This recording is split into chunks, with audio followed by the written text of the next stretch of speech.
جاء إلى الأخ الآن عمار. ربيع ما يريد يجاوب، ربيع دخل فقط يسيء إلى شخصي. ما المسألة التي فعلها علي بن أبي طالب الولي الشرعي وتقولون وتجوزون الخروج عليه يا عمار؟ تفضل.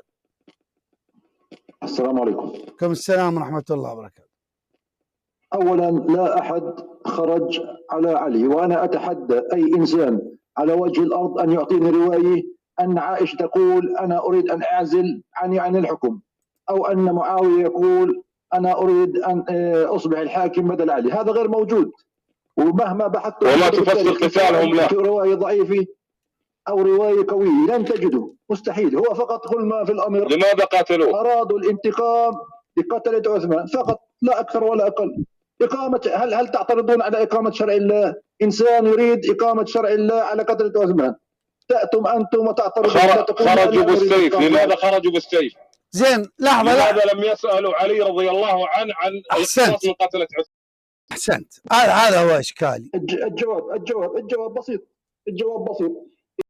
علي لم يكن يملك القدرة على إقامة الحد على قتل عثمان، وباعترافه وفي كتب الشيعة. شو أكثر من الاعتراف؟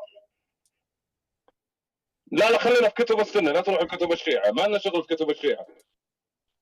ألم يطلب علي رضي الله عنه المبايعة أولا من الشام ثم يرى قتلة عثمان ويرى ما يحل بهم؟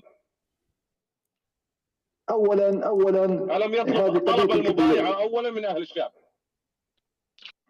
غير صحيح هذا الكلام. لم يشترط المبايعة على إقامة الحد، لأنه أصلا حرب الجمل حدثت بعد استلام علي للحكم ب6 أشهر تقريبا، فبالتالي خلال هذه 6 أشهر لم يكمل الحد. غير معقول هذا الكلام. لماذا خرج جيش من المدينة إلى البصرة؟ تفضل. لإقامة الحد على قتلة عثمان. إقامة الحد والخليفة موجود، يأخذون الأمر من أنفسهم والخليفة موجود. الخليفة لا يملك السلطة ولا يملك القدرة، منزوع القدرة. إذا تطعنون بالصحابة الذين بايعوا علي، صح؟ ما علاقة البيعة؟ أنا بايعت شخص والشخص غير قادر على الحكم. علي لم يكن يقدر على الحكم، لم يستطع أن يقيم الحكم في الدولة الإسلامية. واضح الأمور، يعني اسأل أي إنسان على وجه الأرض قل له هل أقام عليه الحكم الشرعي؟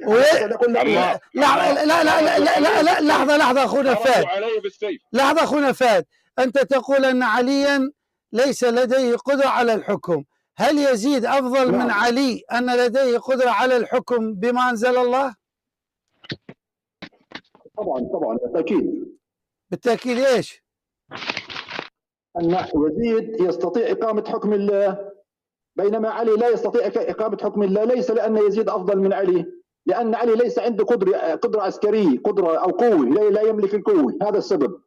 ويزيد أكثر منه قوة 1,000,000 مرة تقريبا.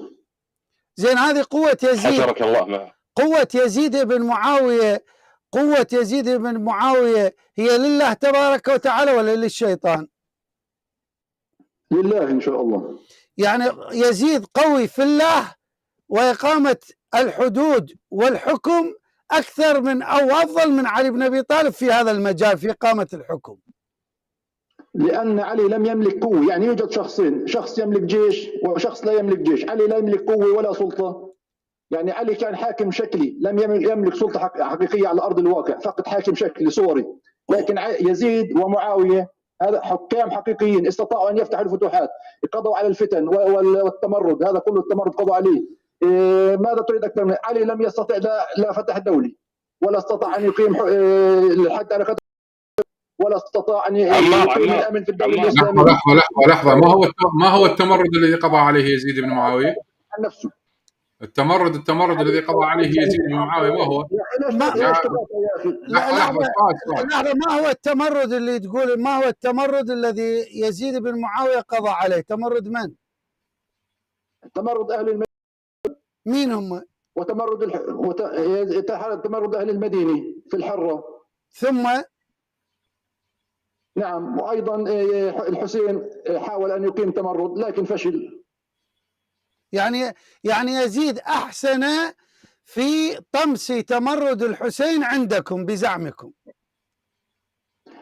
هو بالنسبة إلى موضوع الحسين كان يزيد يريد أن يقضي على فتنة الحسين بالسلم، لكن الله الجيش أكبر الله أكبر. يعني يعني أنت تقول أن الحسين صاحب فتنة، تسمي أن الحسين عليه السلام صاحب فتنة ويزيد أراد أن يقضي على فتنة الحسين، تسميها فتنة يا أخ عمار؟